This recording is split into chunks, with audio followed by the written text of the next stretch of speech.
When someone picks up a gun and sprays bullets into a place of worship.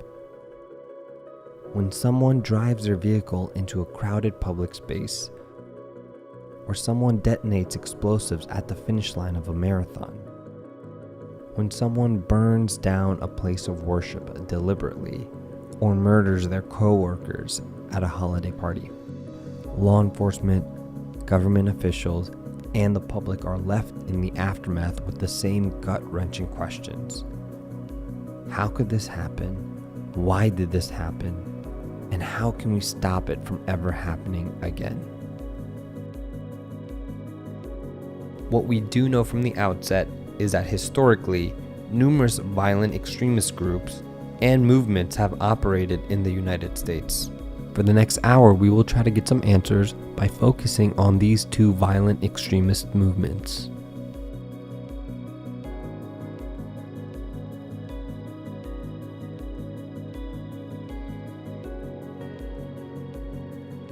Terrorism is something, or violent extremism, everybody has an opinion about it. It's a very emotional topic.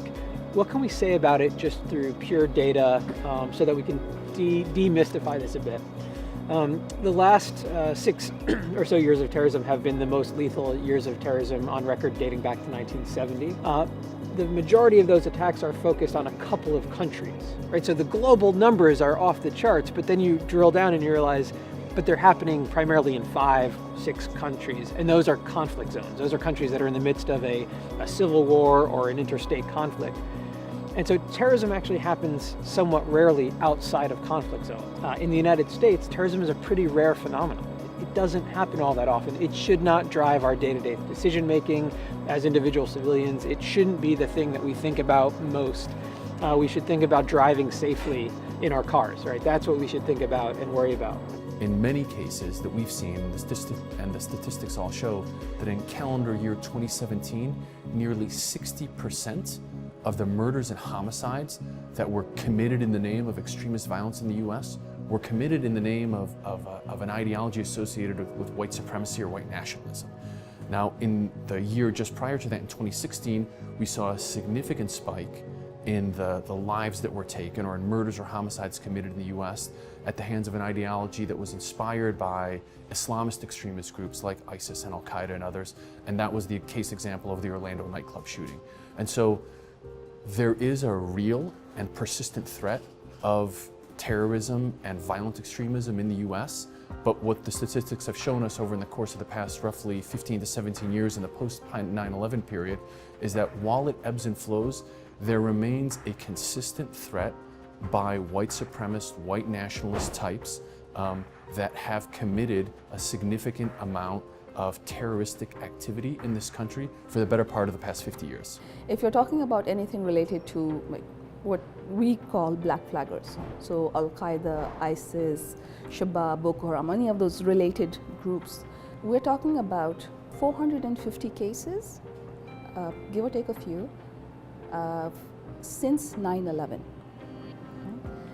That's a very, very low number, right? Out of our population in the country is over 300 million people. So 450 cases is not statistically significant in any way, right? Hate crimes, bias crimes, right? The close cousins of terrorism incidents, they happen much, much more frequently in the United States. And so is there a threat? There is absolutely a threat of domestic extremism. I'm talking about things like white supremacist groups. Those groups are fairly active in the United States. And we should acknowledge that some of the international terrorism inspired by groups like Al-Qaeda and Islamic State, or the so-called Islamic State, these attacks tend to be lethal when they do happen. So they don't happen often, but we have to take them seriously. This issue is essentially trying to find needles within a haystack, okay? First of all, the number of domestic extremists out there. According to, for instance, the Southern Poverty Law Center, they've previously estimated the number of neo-Nazis in this country to be around, or white supremacists rather, to be around 300,000 individuals. A fairly sizable number, when we look at it on its own sort of terms, but But when we look at the actual number of individuals who go on to actually engage in acts of terrorism, that number drops significantly. We're talking about tens of individuals here, for instance. And it's not to minimize the severity of it. It's just to, I think, further highlight the challenges here, because how do you find and pluck out those few individuals then from a vast ocean then of otherwise law-abiding, even if their views are distasteful, but otherwise law-abiding citizens of the United States? The same thing would apply, for instance, to Al-Qaeda or ISIS, inspired violent extremism, where you have perhaps I would argue, even though a very small number of fringe individuals who believe in those kinds of violent extremist ideologies, but an even smaller number then who actually then go on to commit criminal acts, and within that, a certain number who just commit violence itself. Radicalization's almost become a bad word, and we have to remember, at least from my point of view, a lot of feminists were radicals, gay rights activists were radicals, or are radicals. You know, people that have fought for things like, you know, women to drive in Saudi, whether you agree with it or not, it was a radical that, you know, fought for that. So radicals are people that are outside of the mainstream and want to change it. Violent extremists are people that are willing, once they have radical beliefs, to fight using violence and against innocence to achieve their goals. Although not always against innocence, sometimes against government, sometimes against other groups. They're connected, but they're different. So for a long time, academics, political scientists, and policymakers used the term terrorism to describe the phenomenon of politically motivated violence. And as our understanding of modern terrorism evolved and the tactics and techniques of terrorists, either domestic ones, white people, or foreign ones that are inspired by an Al-Qaeda or an ISIS or something like that, started to evolve, this notion of violent extremism emerged. And when you're talking about violent extremism, you're really focused contextually on the role of ideology. So violent extremism is really the focus of ideologically motivated violence to further some type of political goals. This is a psychological form of violence meant to have an impact beyond the physical target of the attack on a broader population, and it's inherently political. It's about, it's using violence to shape the way society is organized. And so it separates it from sort of normal everyday crime, normal everyday politics. There is a legal right in this country, a higher standard actually of freedom of expression compared to even most other advanced democracies in the world, where you have such a right to the extent that people can be religious or racist bigots in this country, and it's perfectly legal to be that way. There's a saying that oftentimes that many of us in the research field or even the practitioner side of violent extremism like to say, which is that it's not illegal to be an asshole. And so that's always the first thing to sort of understand. And that the other is that from a social science perspective, again, is that extreme beliefs don't automatically lead to extreme behaviors. I think there's 4 things that make a terrorist. That's what I learned, and I've interviewed, it's close to 600 terrorists, or if they're dead, they're family members at this point. And I always say there's 4 things that make a terrorist. So there's a group, there's an ideology, there's social support for that person, and then there's whatever's inside the individual. So their motivations, their vulnerabilities. And those break out by, are you in a conflict zone, are you in a non-conflict zone? And if you're in a conflict zone, it's more revenge and trauma driven. If you're in a non-conflict zone, it's more discrimination, marginalization, frustrated aspirations, wanting an adventure, falling in love, wanting significance. There's a whole host of variables. There is no really operationally useful profile to describe someone who becomes a violent extremist, irrespective of the ideology itself. This is something that is the result of research that has gone on for several decades there. You cannot profile terrorists themselves. The best thing that you can do is start to look at certain behaviors and analyze them within their respective contexts, that's where methodologies that have been used to prevent mass shootings have come into play that might be a useful starting point.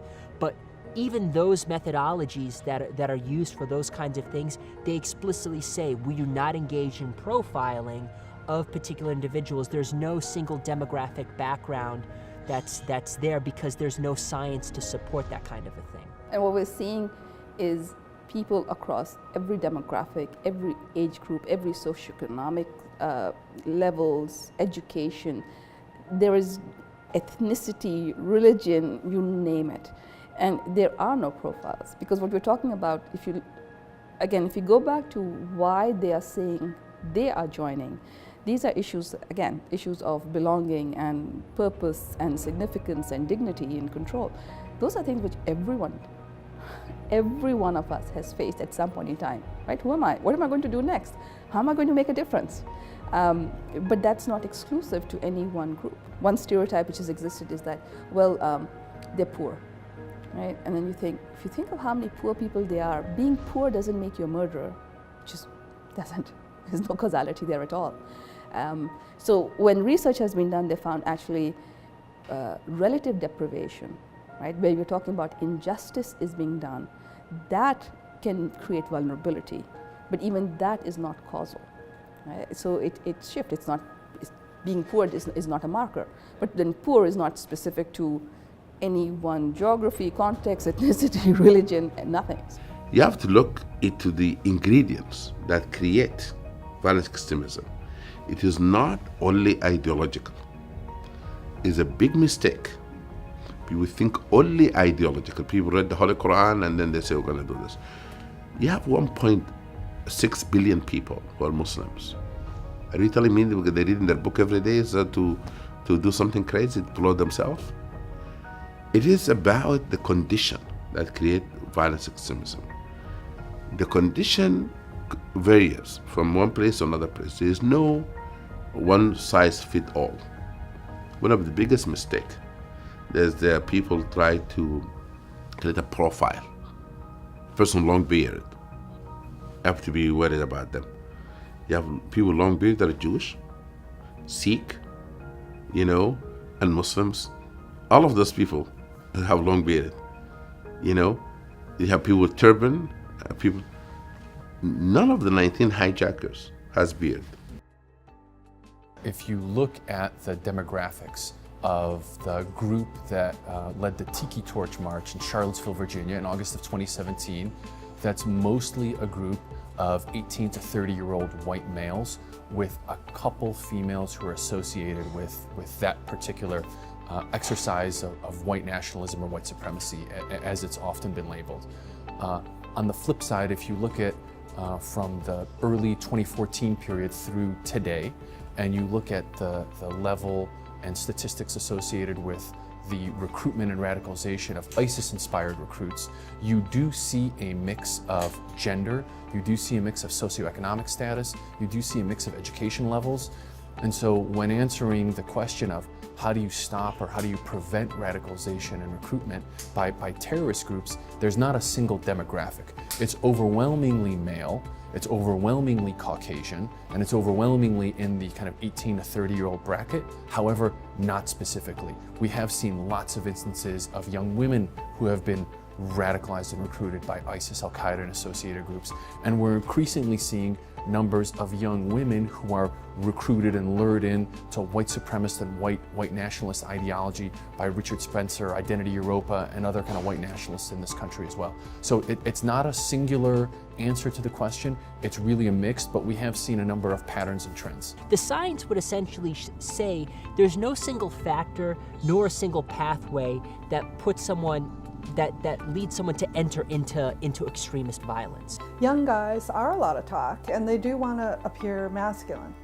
It's normal to want to appear masculine, but think about it. You have a lot of time on your hands. You're not married, you don't have kids, you may be in college, maybe you have a job, but you're reading the newspapers and you're young and you're idealistic. Maybe that's the most important. You're idealistic and you know what's wrong and you're seeing things that are wrong. So of that group of 10,000 kids that feel that way and are watching things and saying, you know, that Marine raped a girl in Iraq, that is just wrong. Or this drone kill killed a terrorist, but geez, killed 20 people with him and there were babies in that house. That's wrong, if you think it's wrong. Some people don't. But whatever you think is wrong, you know, you're at an age where you're activated and you want to do something about it. And you might not be satisfied with writing to your congressman or going to a demonstration. So really, the mobilization question is there a terrorist group ready, willing, and that you can somehow get in contact with to take your passion and package it up and direct you to do something violent or to actually join them? It's the relationship with violence, right? It's the willingness to actually engage with violence, to think that violence is okay. We're talking about where you see in-group and out-group language, right? When there's dehumanization of people, when you see comparisons of people to make them like, when you compare them with animals, or they are less than, or they're like you take whole categories of people and you stereotype them. That's when you start to see some of those the markers that okay, something else is going on. And one of the things is that hate is one of the precursors into this space. Hate is not the only precursor. So we see that, you know, and hate is not just dislike. So it's when you couple it with other emotions like contempt and disgust and fear and anger, and all of those start coupling together. That's when you're creating the conditions where there's more, it increases the likelihood of violence. Some of it extremist, sometimes it's just opportunistic. But that space is where people can then also get pulled in. I want to be very clear on this point in that having extreme or radical views in the United States of America is not illegal.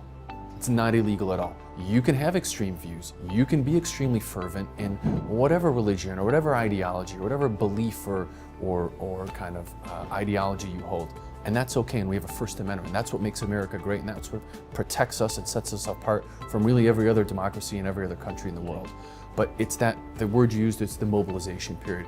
Once you start to commit to committing an act of violence that's coupled with an extreme view, that's really where the public safety threat and the public safety concern starts to come in. It's one thing to hold an extreme view. It's another thing in the legal term to use the term incitement to try to tell other people that they should be doing something about it, that Jews don't have a home in this country and we should do something about it, that we shouldn't let any more Muslim immigrants into this country and someone should do something about that. The line of incitement is a very gray area, but that's the concern with mobilization, and that's the area where I think we really as a government and as a concerned network of communities and citizens need to be the most vigilant on is that gray area in between having a view that may be considered extreme and mobilizing to commit an act of violence.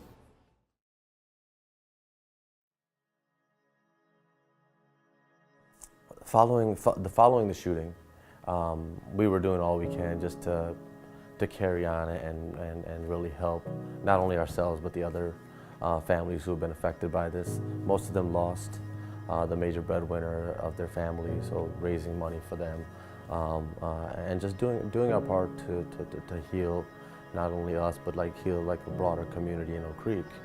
There's also a part of me that was missing something. So the missing something was explanation and honestly accountability.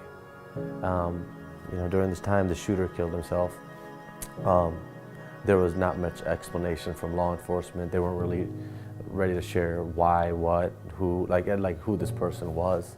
Obviously we had the information of what this person represented, but all those things were missing. And so I said, let me reach out to Arno and really find out why white supremacists do these things. Why do they believe in what they believe? In a selfish kind of way, I also wanted someone to raise their hand and say, you know what, I'm responsible for this. And I think there's a little bit too much of that in our society where people don't raise their hands. And it was very refreshing for the first time that we did when we met. He was very willing to go there and say, not only why he helped to start that organization, what got him in, what got him out, but also, I'm deeply sorry and I apologize, and I will do anything and everything in my being to make sure that something like this never happens to anybody ever again. I grew up in a nice neighborhood, nice house, never went hungry, never took a beating. I had things that the majority of children on this planet do not, and I took that for granted. I had a ton of positive affirmation as a kid. I was regularly told how gifted and wonderful I was, and everybody loved me. I was like this golden boy, but I grew up in an alcoholic household. And my parents fought a lot, and my mom was constantly miserable because of my father's drinking. And that made me miserable, seeing that my mom was suffering. I responded to that by lashing out at other kids. From a very early age, I was a bully on the school bus in kindergarten. As I grew older, I started to get stimulation from causing problems. Like that was, I've been an adrenaline junkie since day one, and my source of adrenaline was not only like scaring other kids and causing chaos on the school bus, but seeing teachers tearing their hair out and the principal like freaking out, like, why is he doing this? Why, he's such a smart kid. And that was just like, the more upset they got, the more of a rush I got. So I went from being a bully on a school bus to fighting in the schoolyard, to middle school. I was breaking and entering, I was doing burglary, I was doing vandalism, I'm fighting on the streets. And by the time I'm 16, I'm a full-blown alcoholic. I'm hyper violent. I've been violent since I was a little kid, and it's second nature to me. Like, in fact, I'm uncomfortable when there's not violence. And I also kind of added to the rush of causing problems, like this feeling of hate. And I think that every human being who's ever been a teenager has had at least 1 second where there's that combination of hormones and some adult telling you you can't do something, and you're like, oh, I hate you. And fortunately for most people, that just kind of comes and goes. It's just like a flash. But for me, that feeling of, oh, I hate you was like part of the rush. So I didn't just stop there. I was like, I hate you, and I hate this school, and I hate society, and I hate cops, and I hate the government. And I'm just like, rah, rah, hate violence. And that's who I was when I heard white power skinhead music. I was already into punk, which I still love, but to me, punk was about like smashing stuff and aggression and rebellion, and this skinhead music was the same kind of music, the same like fast, aggressive music, but the lyrics were about race and nation and blood and soil and all these like very romantic themes, the exact same words that Adolf Hitler used to motivate Germans in World War II to massacre people. We're trying to believe the world's out to get us and all these bad things are happening to us. Never mind they're happening to us because of our choices.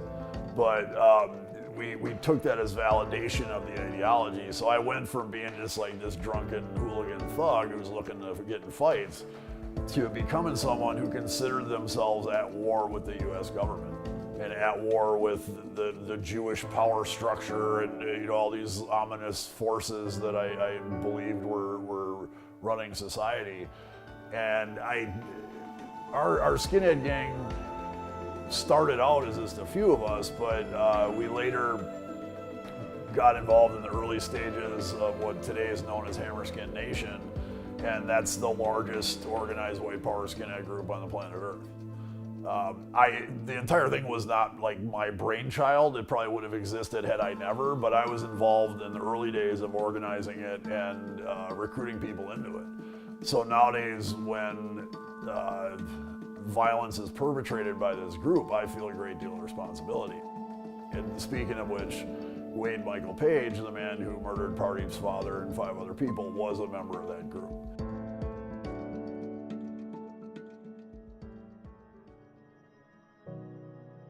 So if you ask yourself who gets recruited, it also depends what group is recruiting them, what time frame, but it's definitely vulnerable individuals.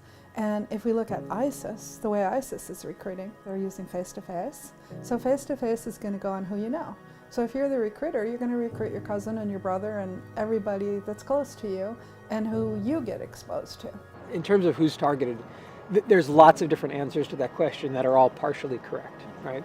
You do see individuals who are perhaps isolated or vulnerable socially, who might be identified online, groomed online, and then ultimately recruited. How do you groom someone? Well, you give them the things that they're craving, right? Attention, a sense of personal importance, that they matter to you, empowerment, these kinds of ideas. Terrorism is also a very social phenomenon, right? It often happens in the family and among small groups of friends. And so who gets recruited? The friend of the person who's already been recruited, right? Simple as that. Social networks really matter. And sometimes those social networks are online, sometimes they're offline. You know, people differs from one place to another. There are people who get attracted because of social issues, political issues, some because of religious issues. But there is something in common that we see, which is identity. People who feel that, you know, they are missing something. The society is not treating them fairly. They are being discriminated against. They don't fit. It's a combination of physiological, psychological, kind of emotional health. I mean, it's kind of a spectrum of things that the reason people get recruited. But the most difficult part is it's not a silver bullet. There's not kind of one thing. It's not someone who's poor, or someone who doesn't have enough religious studies or too much religious studies in their life. It's a combination of factors, and ultimately it's people's sense of adventure, it's people's sense of identity, it's people's sense of alienation. And I say people because I'm not just referring to men, and I'm not just referring to women, and I'm not just referring to young people, and I'm not just referring to middle-aged people, because we've seen the entire gamut of either teens, 20, 30, and 40-somethings that have been recruited and radicalized by terrorist organizations. In its simplest form, we were looking for people who were suffering. If somebody like had their stuff together and things in their life were going well, our threshold to get to them is almost nil. We need someone where something is going wrong in their life. Now, if you would have asked us back then, we would have, and this was going back to World War II and Hitler, we want the best noble Aryan men. Like that's, you know, we'd be very romantic talking about who we're looking for. But in honesty, we were looking for warm bodies. We didn't care like how noble or how Aryan you were. Like we just wanted as many warm bodies as we could. Among them, there were like other kind of alpha types like ourselves, and we were always like really stoked when we got someone like that involved. But the bulk of them were kind of in this middle ground, and then at the bottom of the barrel were people who were like being bullied elsewhere, and they would come join up with us, where they'd be horribly bullied by us also. But now they're being bullied as part of our group rather than being bullied as some lone loser. And that was preferable to be part of the group than to just be on your own. And so the rest of the middle pack were kind of, you know, sometimes they're more bullied, they're more alpha, but the bulk of the people we dealt with were in there. It's real easy to say that that the problem is only with the technology companies, social media companies, but it's not that alone. Overwhelmingly, the majority of radicalization recruitment has two components to it. There's almost always an online component to it, but there's almost always an offline component to it as well. The social media and different internet forums provide a platform to facilitate the ease and speed through which radicalization recruitment happens, and that's really the distribution and dissemination platforms that content spreads. But in almost every case, there's an offline component as well, where you take that conversation offline and you go to a one-on-one encrypted chat or encrypted message, or in the case of August of 2017, you physically show up on a quad at UVA in Charlottesville, Virginia, and you demonstrate with tiki torches and you chant, "Jews will not replace us." So that's a very physical manifestation. But the organization for an event like that happens in the online space as well. One of our main recruiting methods was we would find areas where there's racial tension, and then we would litter it with flyers that had racial slurs on them and swastikas, like really, really offensive, and along with our post office box, which is how we communicated pre-internet days. And the suffering kids were the ones who it resonated with. Like, we didn't have to find them, they found us. They'd be like, "Oh, boom, this is great. I want to connect with you guys. And many of them would have stories like, "Hey, at my school, I'm a minority.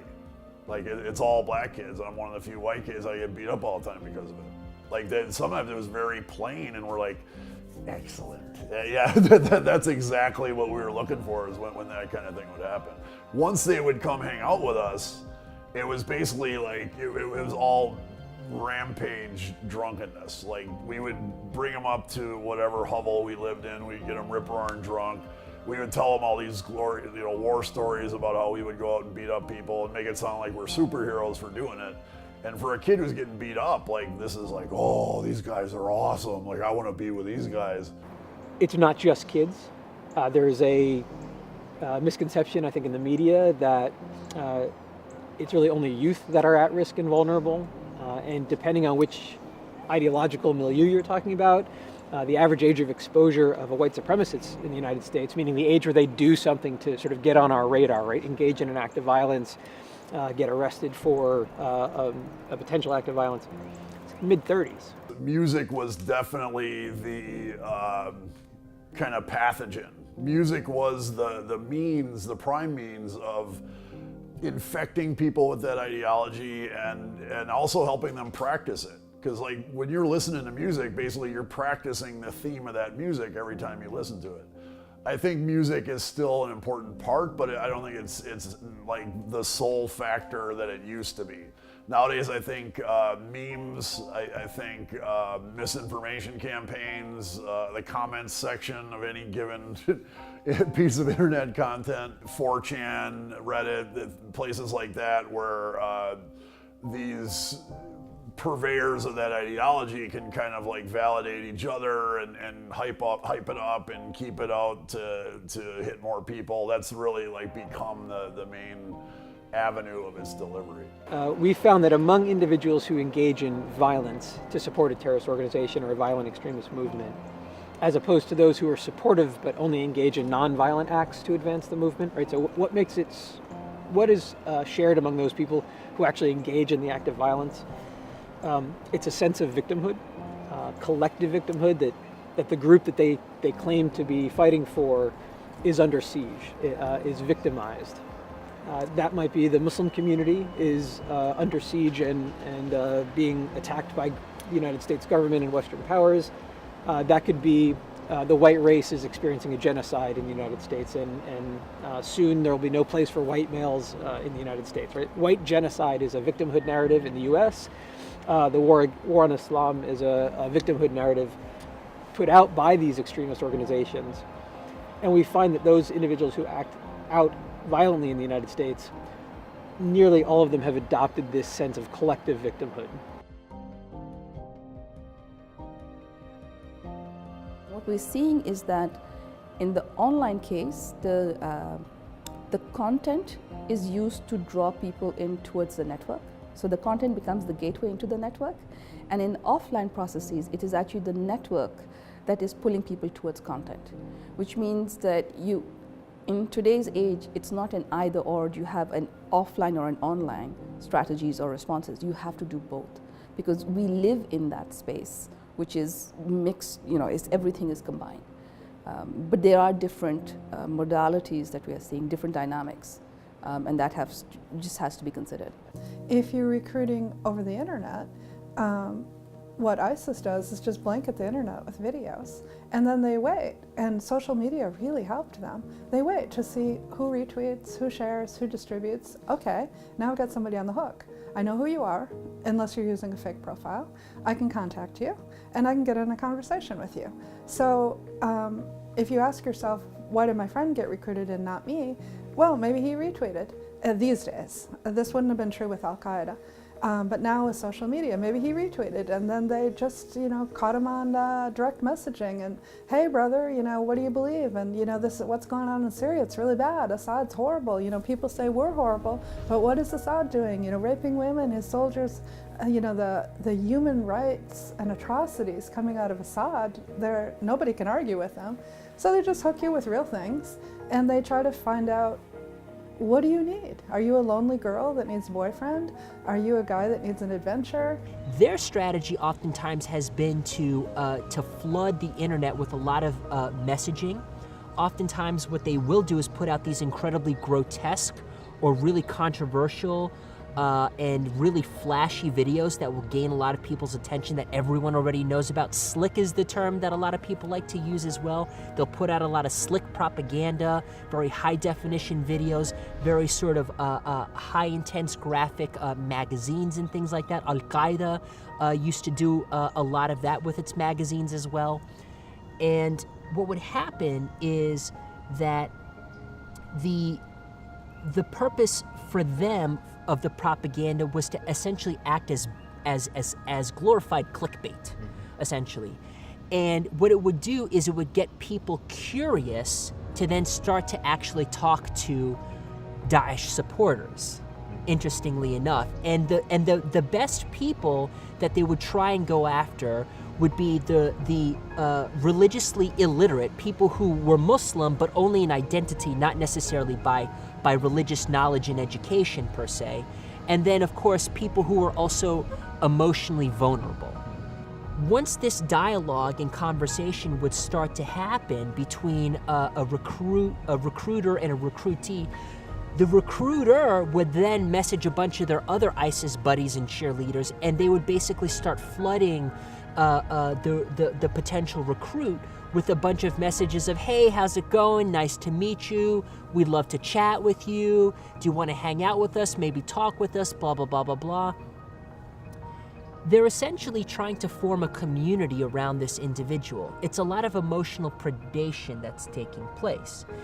Some people have, and I think the analogy, at least in broad strokes, is useful, but the way that a lot of sex traffickers and child predators groom their targets, essentially what ISIS is doing is emotional grooming for their targets as well.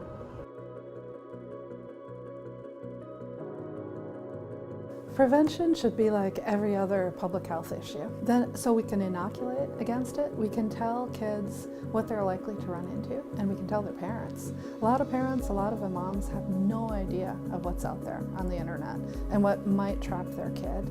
Then we can look for warning signs if we're the concerned circle around the vulnerables, which oftentimes is youth. Are we seeing drastic changes in behavior and in rhetoric? The broad advice I would give to anyone on this issue is you're really looking for broad patterns of behavior change. As someone who was regularly an extrovert and outgoing, suddenly becoming an introvert and not wanting to talk to people. Is there a particular pattern of behavior where you see someone expressing or espousing really extreme views on a particular religious group or a nationality or an ethnicity or an identity in some way, shape, or form? I mean, it's really an issue of judgment. And this is true for so many other instances. I mean, look at the ways in which we as a society have advanced in identifying and being comfortable with reporting and talking about domestic violence and really raising awareness on how women are victimized in a domestic violence context. The conversation has been normalized to some extent. And while you can look for physical signs of violence in a case of domestic violence, and at times physical signs in the case of human trafficking or human smuggling, that's not always the case with radicalization and recruitment. So really it's the interpersonal relationships. That's why I've always said that it's a combination of mental health, education, social service providers, and really peers, loved ones, someone who you share a bond of affection with, that really need to be on the front lines to say that something's not right in the life of this person who lives next door to me or lives in my own house or that I sit in a cube next to at work. And that level of behavior change, coupled with a de-escalation of the really vitriolic rhetoric that we hear just in the news and on social media on a day-to-day basis, I think that combination is the best way to get ahead of this threat. It's not enough to be a bystander today, right? You can't just leave it and it becomes someone else's issue. So this is a place where we absolutely, every one of us has a responsibility. And if you recognize the fact that a person isn't born with hate, right? If they're getting to that stage, it means something else, other issues have been percolating in their life. And the question is, can you actually start to help? Or are there other mechanisms you can start to help with the issues they're facing? Right? And so there is a place where, as a civil society, is incredibly powerful. Right? Because this is where we can support and we can actually help. Not in every case, without a doubt, right? And in cases, for example, where mental health issues come into place, that's a very different ballgame because then you actually have to have mental health professionals involved. But there's a place where we absolutely are able to make a difference.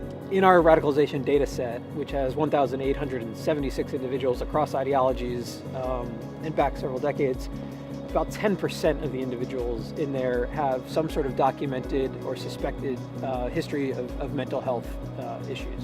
10%. So mental health issues do not cause radicalization, and we should not stigmatize individuals who are seeking mental health treatment with this stain of terrorism, violent extremism. It's exactly not correct. But among those individuals who adopt extremist beliefs, if they have a previous history of mental health issues, they're much more likely to engage in a violent outcome.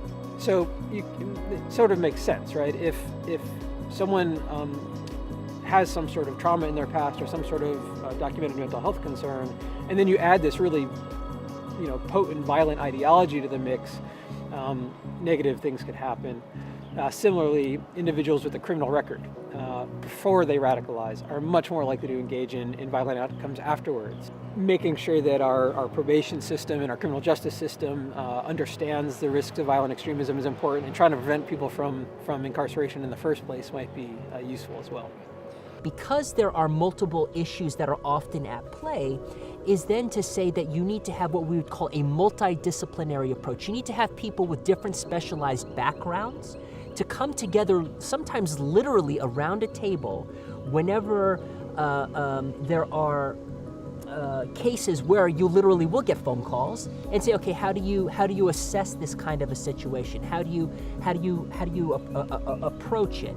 And so, in many ways, the way that I would sort of describe that kind of a multifaceted, multidisciplinary approach would be to borrow from a lot of the same processes that are used to prevent mass shootings in schools or in workplaces or other contexts, and then sort of apply them with appropriate modification to something like extremist violence. And so we really need to raise the level of consciousness of people to understand how this phenomenon happens, because it doesn't happen in coffee shops and restaurants and kind of places of business day to day. It's not that common, but it's impactful enough and a great enough threat to our public safety that a greater level of consciousness needs to be raised in the American public. And second, resources need to be provided to federal, state, and local officials, mayors, county council, mental health, social service, and other public officials need to have tools of how to address this issue in classrooms, in houses of worship, in local settings and whatnot, so that communities know how to have a conversation on this, when and if an interfaith or a law enforcement conversation may or may not be appropriate on these issues. Some concrete tools need to be developed and delivered. And then longer term, the public-private partnership is key to getting ahead of this threat in the long term. I mean, ultimately, the threat of violent extremism is really a generational one. This is the long game, and it's not going to be sustainable if the government does this alone or if community or religious leaders try to do it alone. There has to be a good combination and recipe of a shared interest and an ecosystem that's really developed to help prevent this threat. What a lot of people miss is that once you get someone out of a violent extremism group, if you don't fill the holes that are left when that ideology and when that movement is out of their life, they run a high risk of going right back into it, or a high risk of finding some other means, unhealthy means of meeting those needs. So if somebody is in the Ku Klux Klan and they're doing it because they think they're going to save the white race and they're going to fight for white Christians in America, and you manage to get them to understand the problems with all that, you get them to leave, that's awesome. Obviously you got to do that before you can do anything else. But if you just stop there and you don't follow through, you're just leaving that person hanging. The situation is not black and white. We live in different shades of gray, and what we need to do is not think big, not think this is something only governments can do, or this is something only the FBI or the local law enforcement can do, or this is something with politicians and has to do with foreign policy and it's complicated.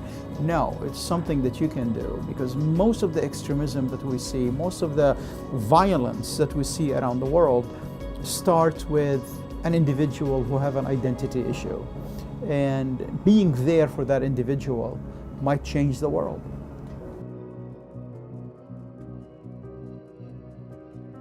How do you get somebody that you care about the help that they need? How do you even get the person that you care about some type of an assessment to see what kind of help that they need? That is lacking in our communities. So one of the things that we as a community need to work on is figuring out how do we fill that particular gap? Because doing interventions and doing early intervention as a form of public health violence prevention sounds great, but until you actually put the resources into place to make that happen, it's not going to. So in terms of figuring out, what are the specific needs of someone? Is it mental health? Is it mentorship? Is it law enforcement interdiction? That's going to come really from collective resources. So mental health professionals, whether it's in the emergency department or whether it's psychiatry involvement, to be able to assess that person. Mentorship, you have your leaders of youth groups, you have your people within community, you have families. I mean, quite frankly, before you talk about a mom, let's talk about a family, right? If my kid has a problem, my wife and I are the first people that we should go have a conversation with, right? If there's an issue, that's where it should start, right? For mentorship and what have you. And then finally, if those other two are not, we can't solve those problems in those other two realms. And it starts, and there's a criminal element involved. And that's the only reason. The only time you really need to involve law enforcement is when there's there's the potential for criminal activity. Apart from that, there's just absolutely no reason to engage law enforcement from a reporting standpoint. That's the only time. People ask me about violent extremism reporting. Is it betraying your community to report this kind of thing? I said, violent extremism is criminal activities. What if I come to know somebody wants to break into somebody's home, or somebody about to take someone's life? Am I supposed to be quiet? Not only that, if somebody will abuse their spouse, forget about killing other people, abusing their spouse, physically hitting their spouse and hurt her screaming, I have moral responsibility to call the police. I don't wait until he kills her. That family affairs is not family affairs anymore. It become my affairs, my responsibility, because you have violated somebody else. You're abusing somebody else. For if somebody has an idea but to go and hurt somebody or to commit violence, any kind of violence, you have moral responsibility to stop that person. But typically, I think people are also kind of under this impression that, if I say something, about something that's potentially dangerous, that, they're going to break down the guy's house and drag him out. No, that's not going to happen, right? They're going to investigate, what those things are, and based on that, act accordingly. Look, you know what? I mean, if you hear something crazy, you're going to know it, right? And it's your duty to report it.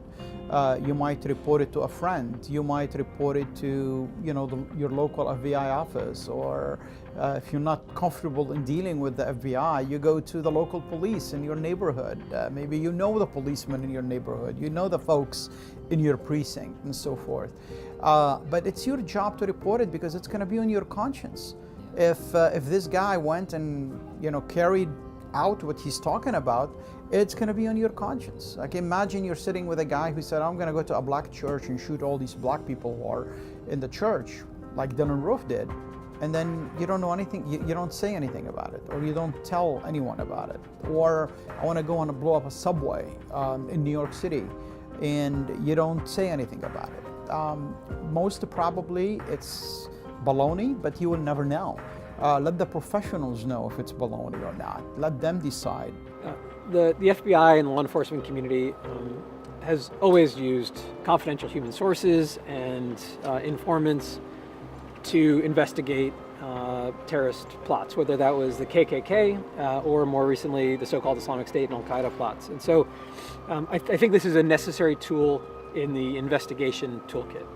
However, it can very easily be applied too aggressively in instances that don't warrant that level of intrusiveness into a community.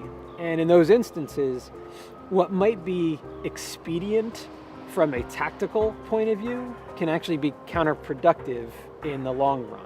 because if you think about the very fundamental nature of terrorism and counterterrorism, terrorism is political violence. Terrorists think they have a more legitimate claim to authority and governance than the government. Counterterrorism is therefore inherently political. So even if something works at a tactical level from a law enforcement standpoint or a military standpoint, if it's bad politics, if it undermines the community's trust in the legitimacy of the government, it's also bad counterterrorism. Being able to adequately deal with this on a long-term basis is difficult. You know, there's challenges, and that's why, you know, if we had a simple answer to it, it would be easy. We'd just do it, right? But these things aren't easy, and that's why the more people that can be involved in solutions. You know, I've always said that true leaders are the ones that put themselves at risk to solve problems they didn't start, and this is one of those types of things. When you're dying of thirst and you see a place to drink, you're like, I'm gonna go drink. I need to drink. And so when you're a kid who doesn't feel valued and feels you don't have a sense of identity, you don't have purpose and belonging, when you see it being offered to you, you're like, yeah, hook it up. It's really the same process that happens for good or bad. When those holes are there and someone says, hey, here's an option, you're gonna leap at the first option you get. So that's another reason why it's all the more important that we make sure that first option kids see is a positive one.